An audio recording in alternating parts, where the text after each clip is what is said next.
जय माँ काली मित्रों, आपका मेरे चैनल माँ काली माँ दुर्गा शक्ति संवाद में स्वागत है। मित्रों, अगर आप मेरे चैनल पर नए हैं तो मेरे चैनल को सब्सक्राइब कीजिए, लाइक कीजिए, शेयर कीजिए। साथ ही नोटिफिकेशन बेल को भी प्रेस कीजिए जिससे मेरी आने वाली वीडियोस का नोटिफिकेशन आपको तुरंत मिल जाए। मित्रों, आज का जो विषय है वो विषय ये है कि माँ अगर आपको इन स्वरूपों में दर्शन देती है तो माँ काली आपसे क्रोधित हैं। कुछ ऐसे स्वरूप हैं जिनके माध्यम से वो आपको संकेत देती हैं, स्वप्न के माध्यम से आपको दर्शन देती हैं और संकेत देती हैं कि वो आपसे क्रोधित हैं।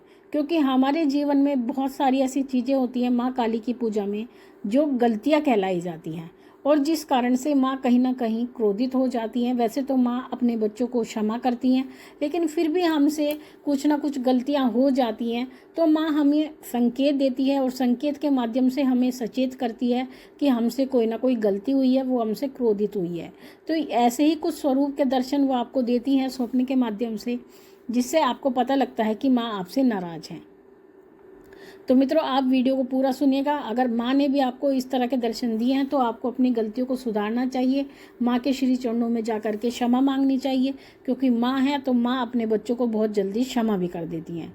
तो मित्रों, पहला स्वरूप जो है, अगर माँ भगवती आपको 10 भुजाओं में दर्शन देती हैं। माँ का जो सौम्य स्वरूप है वो 4 भुजाओं वाला है, जिसमें एक वो अभय मुद्रा धारण करती हैं, एक में वो आशीर्वाद मुद्रा धारण करती हैं। लेकिन जब माँ भगवती 10 भुजा धारण करती हैं तो वो शत्रुओं के संहार के लिए करती हैं। जब वो शत्रुओं का संहार करना चाहती हैं तब वो 10 भुजी हो जाती हैं। तो उसी प्रकार से अगर माँ भगवती आपको 10 भुजाओं में दर्शन देती हैं और 10 भुजाओं में काले स्वरूप में दर्शन देती हैं तो इसका अर्थ है कि माँ भगवती कहीं ना कहीं आपसे नाराज हैं, क्योंकि अपना रौद्र स्वरूप वो आपको दर्शन में दिखाती हैं, स्वप्न के माध्यम से दिखाती हैं। तो आपको सचेत होना है कि माँ से आप माँ से कहीं ना कहीं से गलती हो चुकी है, माँ के द्वारा आपने कोई ना कोई ऐसा कार्य किया है जिससे माँ क्रोधित हुई है। और अगला स्वरूप है, अगर आप माँ को हंसते हुए देखते हैं, अगर आप स्वप्न में माँ काली को हंसते हुए देखते हैं, माँ ठाठा कर हंसती है, हा हा करके हंसती हैं, तो माँ कहीं ना कहीं आपसे क्रोधित हैं, क्योंकि माँ हंसते हुए तभी दर्शन देती हैं जब वो कहीं ना कहीं नाराज होती हैं। एक स्वरूप अगर ये है माँ का। तीसरा स्वरूप अगर माँ भगवती आपको दिखाती हैं, यानी आपको सपने में माँ जीभ लपलपाती हुई दिखाती हैं, जैसे कि उनकी जीभ लपलपा रही है और जीभ लपलपाते हुए आपको वो स्वप्न में दर्शन देती हैं, तो इसका अर्थ भी ये है कि माँ काली आपसे कहीं ना कहीं नाराज है, कोई ऐसी त्रुटि आपसे हुई है जिसका आपको ज्ञान नहीं है। तो इसी रूप के माध्यम से वो आपको संकेत देती हैं। अगर माँ आपको स्वयं की छाती पर पैर रखे दिखाई दे, जब आप सो रही हैं, सोते हुए अगर आप स्वप्न में देखते हैं कि आप नीचे लेटे हुए हैं और माँ भगवती ने, माँ काली ने आपके छाती पर पैर रख रखा है और पैर रख करके वो खड़ी हैं, अपने रौद्र स्वरूप में खड़ी हैं, तो आपको समझ जाना चाहिए कि आपसे कोई ना कोई त्रुटि हुई है। ये स्वरूप माँ के क्रोध का स्वरूप है, माँ के गुस्से का स्वरूप है। तो आपको सचेत हो जाना चाहिए कि आपसे कहीं ना कहीं कोई ना कोई गलती हुई है। अगला स्वरूप माँ भगवती का सपने में अगर आप देखते हैं तो वो है, अगर आप उनकी जीवा से रक्त टपकता हुआ देखते हैं। अगर स्वप्न आपको आता है जिसमें माँ आपको दर्शन देती है, माँ रानी, और उनकी जीवा से रक्त की बूंदें टपकती हैं, यानी माँ ने रक्त का पान किया है और उसी रक्त के पान के कारण रक्त की बूंदें माँ की जीवा से टपक रही हैं, तो भी आपको समझ जाना चाहिए कि ये माँ भगवती का रौद्र स्वरूप है, माँ के गुस्से का प्रदर्शन करती हुई। क्योंकि माँ जब रक्त पीती हैं, असुरों के रक्त का पान करती हैं, तो ये माँ का रौद्र स्वरूप होता है। तो तब भी आपको सचेत हो जाना है। अगला स्वरूप जो माँ भगवती आपको दिखाती हैं कि माँ अगर आपको चिल्लाती हुई दिखाई देती हैं, जब माँ भगवती चिल्लाती हैं तो सभी स्वर ब्रह्मांड के शांत हो जाते हैं, क्योंकि माँ को गुस्सा आता है तो माँ गुस्से में चिल्लाती हैं। तो अगर आपको वो चिल्लाती हुई सपने में दिखाई देती हैं, कभी भी अगर आपको ये स्वप्न आता है रात को सोते समय और 12 से 3 के बीच में आता है, तो आपको समझ जाना चाहिए कि माँ भगवती आपसे ज़बरदस्त तरीके से नाराज़ हैं।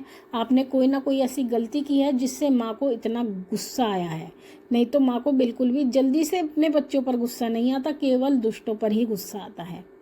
और आखिरी स्वरूप जो है, अगर माँ भगवती आपको क्रोध करते हुए दिखाई देती है, यानी आपको माँ इस प्रकार से दिखाई देती है कि उनकी भौहें टेढ़ी हो चुकी हैं, मुंह लाल हो चुका है गुस्से से और माँ के दांत दिख रहे हैं आपको, गुस्से के कारण यह दांत चबाती हुई दिखाई देती हैं।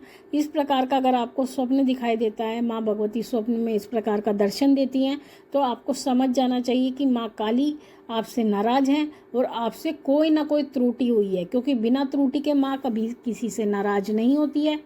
और अगर नाराज़ हैं तो आपकी त्रुटि है, इसमें आप ही की कहीं ना कहीं गलती है। तो उसी गलती को बताने के लिए माँ भगवती आपको इन स्वरूपों में दर्शन देती है। तो इसका सबसे अच्छा तरीका जो होता है वो ये होता है, जब भी आपको इस प्रकार का कभी भी स्वप्न आता है अपने जीवन में, तो आपको क्या करना है, आपको सुबह उठ करके आपको ये विचार नहीं करना है कि आज कौन सा दिन है, कि आज शनिवार नहीं है, आज मंगलवार नहीं है, नहीं, आपको कोई भी विचार नहीं करना है। आपको प्रातः उठ करके सबसे पहले स्नान आदि करके माँ भगवती, माँ काली के मंदिर जाना चाहिए और माँ के लिए कोई ना कोई भोग प्रसाद जो भी आप उचित समझे, जो आपकी सामर्थ्य में हो, वो भोग प्रसाद लेकर के माँ के मंदिर में आपको पहुँचना चाहिए। और माँ के चरणों में हो सके तो आप एक पुष्प अर्पित करें, चाहे वो गुड़हल का हो, चाहे वो गुलाब का हो। तो वो पुष्प आप माँ भगवती के चरणों में अर्पित करें और वहाँ पर जो भोग प्रसाद आप लेकर गए हैं वो भोग प्रसाद माँ भगवती के चरणों में अर्पित करें और वहाँ पर दंडवत करें। दंडवत करने के बाद में नाक रगड़ें और माँ भगवती से कहें कि मुझे अपनी भूल बिल्कुल भी याद नहीं है, अगर माँ फिर भी मुझसे कोई भूल हुई है तो उसके लिए आप मुझे क्षमा करें। मैं आपका बालक हूँ और अपराध नहीं जानता अपना, तो उसके लिए आप मुझे क्षमा करें। तो जब आप इस प्रकार की प्रार्थना करती हैं तो माँ का क्रोध बहुत जल्दी शांत हो जाता है, क्योंकि माँ को जितना जल्दी क्रोध आता है उतनी जल्दी माँ का क्रोध चला भी जाता है। तो इस प्रकार से अगर आप ऐसा करते हैं तो माँ माई की कृपा आपके ऊपर होती है और माँ का जो क्रोध होता है वो शांत हो जाता है।